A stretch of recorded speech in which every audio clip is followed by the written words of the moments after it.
आवाज ओवरड्राइव। मैं हूं Mugdha Mishra. Let's find out what's on the show today. Volkswagen Aimio की टेस्ट ड्राइव। निसान ने लॉन्च की Datsun रेडी गो। एंटी रश करवाना क्यों है जरूरी? और 5.5 लाख के बजट में बेस्ट हैचबैक कार कौन सी है, बताएंगे ऑटो एक्सपर्ट टूटू धवन। वैसे तो गाड़ियाँ तो कोई भी घटिया नहीं को बनाता, but I think the best bargain today is Volkswagen ने लॉन्च कर दी है कॉम्पैक्ट सेडान Aimio। Volkswagen की तरफ से नया प्रोडक्ट जरूर है, लेकिन इस सेगमेंट में लगभग सारे कार मैन्युफैक्चरर्स ऑलरेडी मौजूद हैं, तो इसलिए Aimio का एक अच्छा प्रोडक्ट होना बेहद ज़रूरी है कस्टमर्स को अपनी तरफ अट्रैक्ट करने के लिए। तो कैसा है ये प्रोडक्ट, चलिए पता करते हैं समरजीत भंडराल के साथ।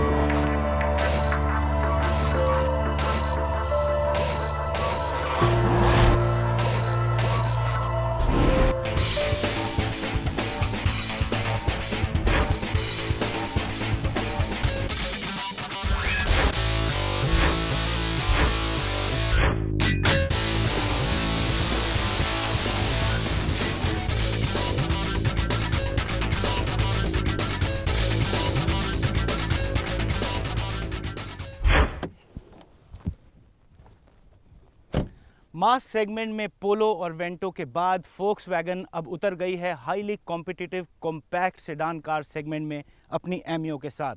और क्योंकि लड़ाई देसी ज़मीन पर है, इसलिए ये जर्मन कार कंपनी इसे made in India, made for India car कहकर मार्केट भी कर रही है।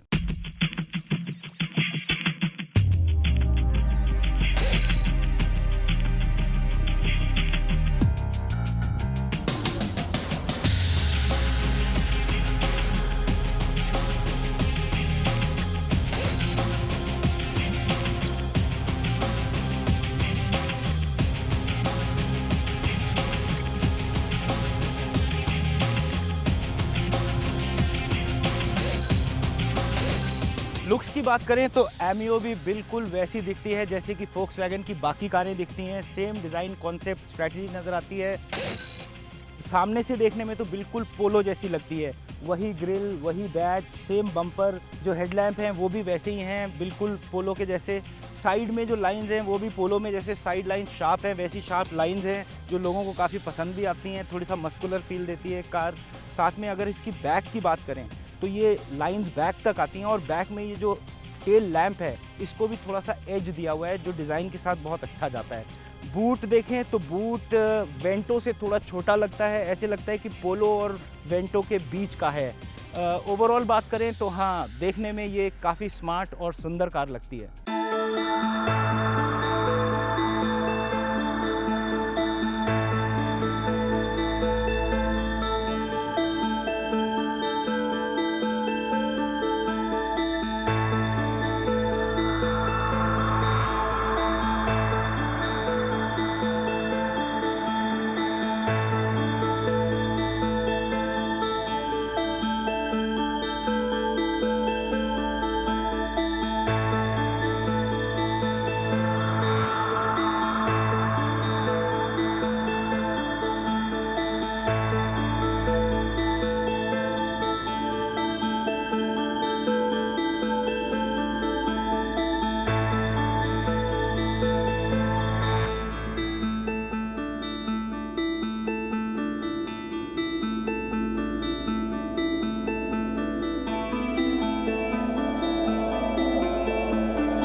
Aimio की इंटीरियर्स की बात करें तो जैसे आप ड्राइविंग सीट में बैठे हैं, आपको सामने एक बहुत ही सिंपल और स्मूथ डैशबोर्ड दिखता है।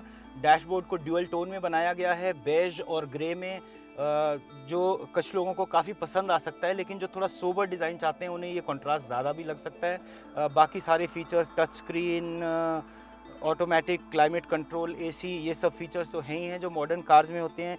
काफ़ी सारी यूटिलिटी स्पेसेस भी हैं। एक चीज़ इसमें नई है जो इस सेगमेंट की कारों में नहीं होती, वो है कि ये ड्राइविंग सीट के लिए भी एक हैंड रेस्ट दिया गया है जो लॉन्ग ड्राइव में आपको काफ़ी कंफर्टेबल लग सकता है। और तो और इसके अंदर एक यूटिलिटी स्पेस भी है जिसमें आपके स्मार्टफोन जैसी चीज़ों को रखने के लिए बहुत अच्छी स्पेस है ये, जहां आप इसको रख सकते हैं।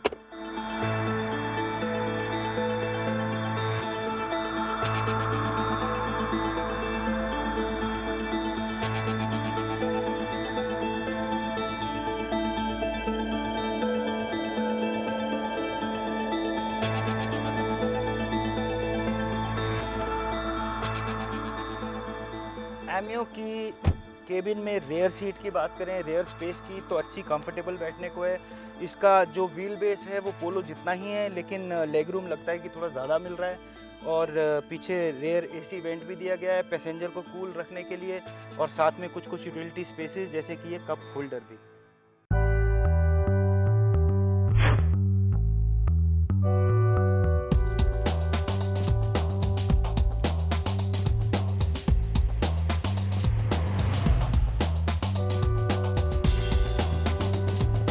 Volkswagen ने एमियो का फिलहाल पेट्रोल वेरिएंट ही बाजार में उतारा है। इसमें 1.2 लीटर का MPI 3 सिलेंडर इंजन है जो करीब 74 bhp पावर देता है।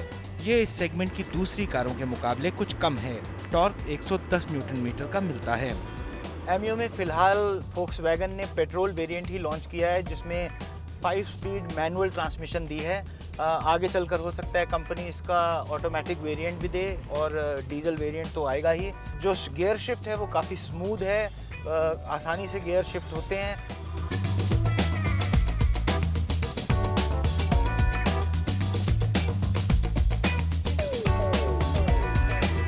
माइलेज की बात करें तो Volkswagen का दावा है कि एमियो करीब 18 किलोमीटर का एवरेज देती है, जो इस सेगमेंट की चैंपियन कारों से कुछ कम ही है।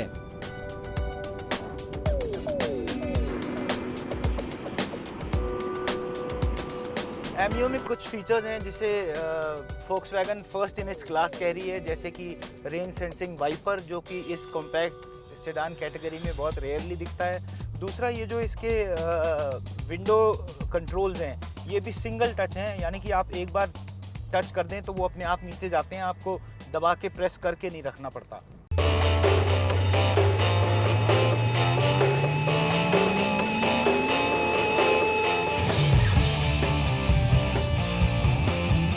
कई फीचर्स जैसे क्रूज कंट्रोल और रेन सेंसिंग वाइपर ऐसे हैं जो इस सेगमेंट की कारों में पहली बार दिए गए हैं।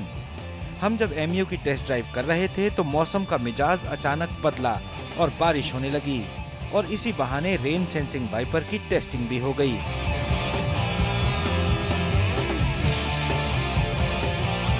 एमियो में सेफ्टी का पूरा ध्यान रखा गया है। इसमें ड्राइवर और फ्रंट पैसेंजर दोनों के लिए एयरबैग और एंटी लॉक ब्रेकिंग सिस्टम सभी वेरिएंट्स में स्टैंडर्ड हैं।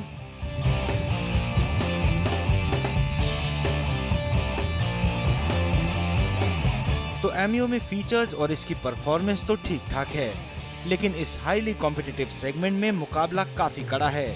मारुति की स्विफ्ट डिजायर हमेशा से इस सेगमेंट की लीडर रही है। होंडा की अमेज को भी शानदार रिस्पांस मिला है। Hyundai की एक्सेंट और फोर्ड फीगो भी इस सेगमेंट में काफी पॉपुलर हैं, और ये बात Volkswagen भी खूब समझती है। इसीलिए एमियो को काफी कॉम्पिटिटिवली प्राइस किया गया है। एमियो की कीमत 5.25 लाख से करीब 7 लाख के बीच रखी गई है।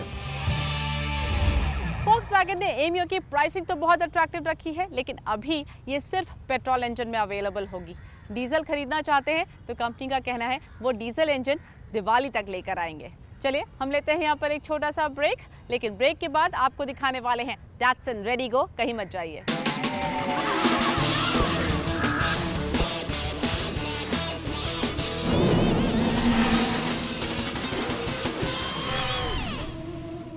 वेलकम बैक, यू वाचिंग आवाज ओवरड्राइव। एंट्री लेवल सेगमेंट पे मारुति ऑल्टो 800 रेनॉ क्विड को टक्कर देने के लिए अब आ गई है Datsun रेडी गो। और साथ ही अगर आप महाराष्ट्र में रहते हैं और 2 व्हीलर खरीदना चाहते हैं तो हम आपको बता दें अब आपको थोड़ा ज़्यादा पैसे देने होंगे क्योंकि टैक्स बढ़ गया है। चलिए देखते हैं क्या कुछ चल रहा है ऑटो वर्ल्ड में इस हफ्ते।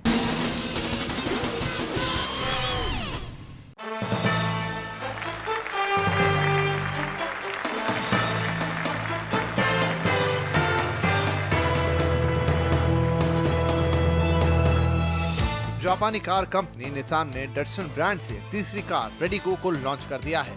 मुंबई में रेडिगो की कीमत 2,49,000 रुपए से शुरू होती है। कंपनी रेडिगो के सहारे एंट्री सेगमेंट में अपनी पकड़ को मजबूत करना चाहती है, क्योंकि एंट्री सेगमेंट में डैटसन गो और गो प्लस कुछ खास कर नहीं पाई है और इस सेगमेंट में मारुति आज भी सबसे बड़ी लीडर है। डैटसन रेडिगो में 800 सीसी का इंजन है जो 54 बीएचपी का पावर देता है। कंपनी दावा कर रही है कि ये कार 25 किलोमीटर की माइलेज देगी। परफॉर्मेंस के मामले में ये कार क्विड की तरह है, क्योंकि प्लेटफॉर्म से लेकर इंजन तक क्विड का है। सेफ्टी के लिहाज से इसके टॉप वेरिएंट में ड्राइवर साइड एयरबैग्स दिए गए हैं। कंपनी इसे अर्बन क्रॉस कार कह रही है और इसके लिए इसमें 185 मिलीमीटर का ग्राउंड क्लियरेंस है। लेकिन अब देखना होगा कि इन फीचर्स के सहारे रेडिगो कैसे एंट्री सेगमेंट में जगह बना पाती है, क्योंकि इस सेगमेंट में पहले से ही ऑल्टो 800 और रेनो क्विड अपनी पकड़ बनाए हुए हैं।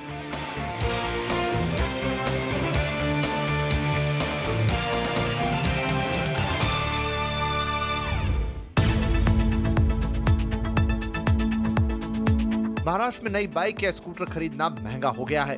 7 जून से महाराष्ट्र में 2 व्हीलर पर अतिरिक्त टैक्स लगाया गया है।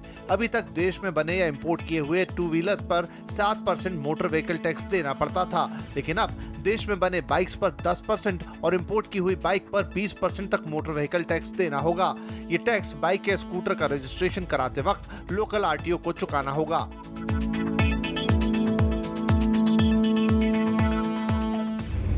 मॉनसून इंडिया ज़रूर पहुंच चुका है, लेकिन हम तो अभी बारिश का इंतज़ार ही कर रहे हैं। इंतज़ार करते करते कुछ तैयारी भी कर ली जाए तो काफ़ी अच्छा होगा। कार्स के लिए सबसे ज़्यादा मुश्किल होती है मॉनसून के दौरान रस्टिंग की। तो आपके पास ऑप्शन है एंटी रस्ट कोटिंग करवाने का, लेकिन कितनी कॉस्ट आती है, क्यों करवानी चाहिए, कैसे हो सकती है, ये सब कुछ हम आपको बता रहे हैं हमारे खास segment tool Kitts and tips में।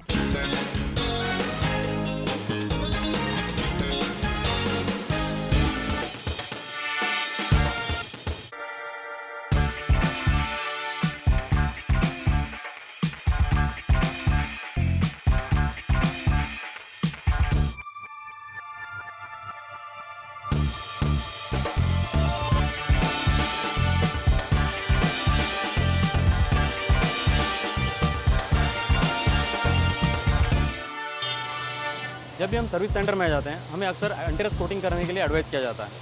तो हम जान लेते हैं कि सच में ये एंटी रस्ट कोटिंग करना क्या ज़रूरी होता है और अगर करना भी है तो इसके लिए कितना खर्चा आता है, साथ ही साथ इसमें कितनी वारंटी मिलती है।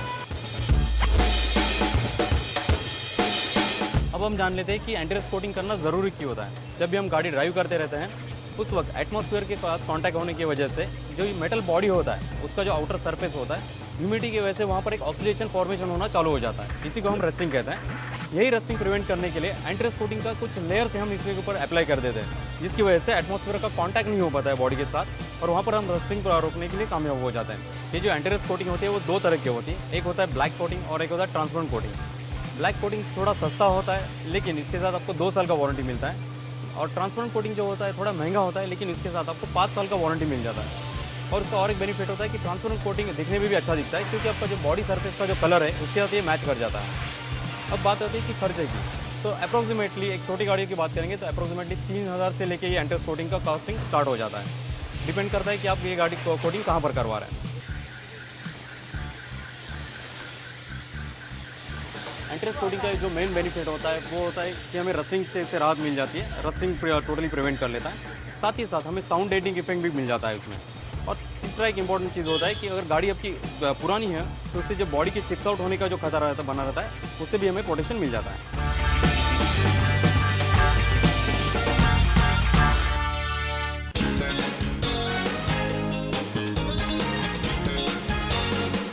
हम लेते हैं यहाँ पर एक छोटा सा ब्रेक, और ब्रेक के बाद मशहूर ऑटो एक्सपर्ट टूटू धवन होंगे हमारे साथ। बताएंगे हमें 5.5 लाख के बजट में कौन सी हैचबैक लेनी चाहिए। साथ ही देंगे आपके बाकी सवालों के जवाब जो आप हमें आवाज़ ओवरड्राइव के ऑफिशियल फेसबुक पेज पर भेजते हैं। बने रहिए हमारे साथ।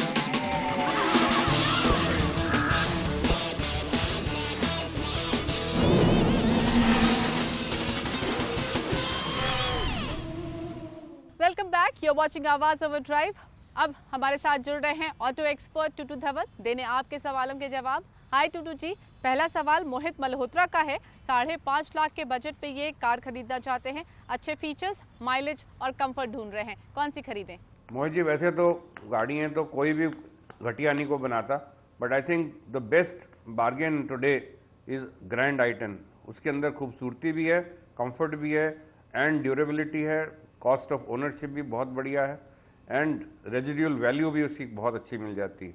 1.2 लीटर इंजन के साथ 83 bhp निकालती है, 16 से 17 किलोमीटर का फ्यूल एवरेज का दावा है और 5 लाख से शुरू होती 6.73 लाख तक जाती है और साथ साथ आपको ऑप्शन मिलती है ऑटोमेटिक ट्रांसमिशन की भी।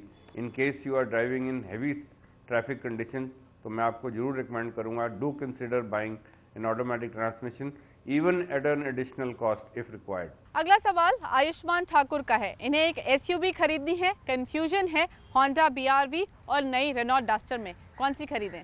आयुष्मान, हम तो आपको डस्टर बताएंगे क्योंकि दिन बर दिन उनके अंदर कोई ना कोई नई फीचर लेके आते हैं और अब आपको उसके अंदर 4x4 ऑप्शन भी मिलती है और ऑटोमेटिक मैनुअल ट्रांसमिशन की ऑप्शन भी है। सबसे बढ़िया चीज़ तो यह है कि फ्यूल एवरेज कंपनी का दावा 19 किलोमीटर का है और वो एक्चुअली ऑन रोड आपको 17-18 किलोमीटर देती है और इतनी ज़्यादा माइलेज वाली कोई भी आपको एसयूवी अभी तक हिंदुस्तान के अंदर नहीं मिली। 11.34 लाख से शुरू होती है और 13.84 लाख तक जाती है विद एन इंजन ऑफ 1.5 जिसके अंदर दो इंजन ऑप्शंस हैं, 85 bhp एंड 110 bhp। खुद चलाएं तो 110 वाली लीजिए और ड्राइवर ड्रिवन रखनी है तो आई विल रिकमेंड 85 bhp वाली लीजिए। अभय पाठक लिखते हैं कि उन्हें टाटा टियागो खरीदने का मन है लेकिन उन्हें सेलेरियो, i10, वैगनआर और नई 800 फेसलिफ्ट भी अच्छी लग रही है। जानना चाहते हैं इतने कंफ्यूजन में कौन सी कार खरीदनी चाहिए इन्हें? अभय जी, आई थिंक सेलेरियो इसमें से सबसे बेस्ट है because it is great value for money, nothing else. Maruti की after sale service and cost of ownership का कोई मुकाबला नहीं है एंड साथ साथ में आपको रेजिडुअल वैल्यू आपको पीक मिलती है एकदम और 1 लीटर इंजन के साथ 68 bhp निकालती है और सबसे बढ़िया है कि आपको दो गियर बॉक्स ऑप्शन मिलती हैं, एक मैनुअल है और एक ऑटोमेटिक मैनुअल ट्रांसमिशन है which is also a great option. आप ट्रैफिक कंडीशन में चला रहे हो तो I think that would be an ideal thing. और 23 किलोमीटर का फ्यूल एवरेज का दावा है with a 1 litre engine and 4.24 से शुरू होती है और 5.70 लाख तक उसकी कॉस्ट है। राकेश कुमार को 15 लाख के बजट में एक लग्जूरियस सेडान खरीदनी है। टूटू जी, कौन सी खरीदनी चाहिए इन्हें? Nothing to beat the Altis.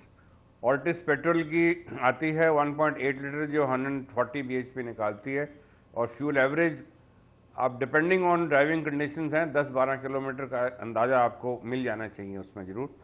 13.71 lakh से शुरू होती है और 19 लाख तक जाती है जिसके अंदर आपको ऑटोमेटिक ट्रांसमिशन की ऑप्शन भी मिलती है बट आपके बजट के अंदर मैं क्या मैनुअल बिल्कुल सही बैठेगी and you will have no regrets at all for the entire time that you own this vehicle. Ruchir Mishra दो अलग अलग सेगमेंट की गाड़ियों के बीच में कंफ्यूज हैं। उन्हें Hyundai एक्सेंट पसंद है या फिर Volkswagen Vento। 9 से 11 लाख के बजट में ऑटोमेटिक ट्रांसमिशन ये ढूंढ रहे हैं। जानना चाहते हैं सिटी ड्राइविंग के लिए कौन सी बेहतर है? रुचिर जी, हम आपको एक्सेंट की ही सजेशन देते हैं। एक तो उसकी कॉस्ट ऑफ ओनरशिप बहुत बढ़िया है और आफ्टर सेल सर्विस आपको हिंदुस्तान में जगह जगह मिल जाएगी without a problem and spare part की availability is almost everywhere constant और साथ साथ आपको ऑटोमेटिक ट्रांसमिशन की ऑप्शन भी उसमें मिलेगी।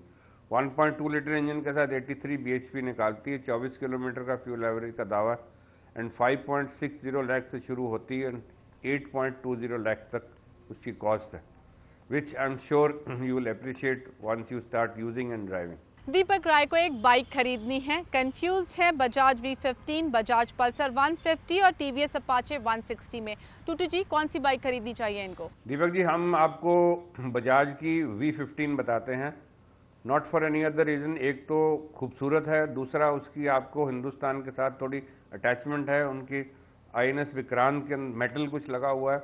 तीसरा उसकी जो सीट है वो पीछे का काउल हटा लो तो आपका पिलियन भी बैठ सकती है, otherwise it looks a very smart and sleek bike. और साथ साथ ही INS विक्रांत का उसके ऊपर बैज भी लगा हुआ है। So all those things are an added attraction, plus it is also a cruiser looking bike coming for 63,000 rupees और 50 से 55 किलोमीटर का फ्यूल एवरेज का दावा। तो बहुत सारे फीचर्स हैं जो उस नई बाइक के अंदर आए हैं और नई जो टेक्नोलॉजी आती, नई बाइक आती है, उसके अंदर भरी हुई टेक्नोलॉजी भी आती। That's all we have on the show today. अगर आपको ऑटो से जुड़ा कोई भी सवाल है, आप हमसे आवाज़ ओवर ड्राइव के ऑफिशियल फेसबुक पेज पर ज़रूर पूछिए। Till we meet again, drive safe और बाइक चलाइए तो हेलमेट ज़रूर पहनिए। Take care and keep watching CNBC आवाज़।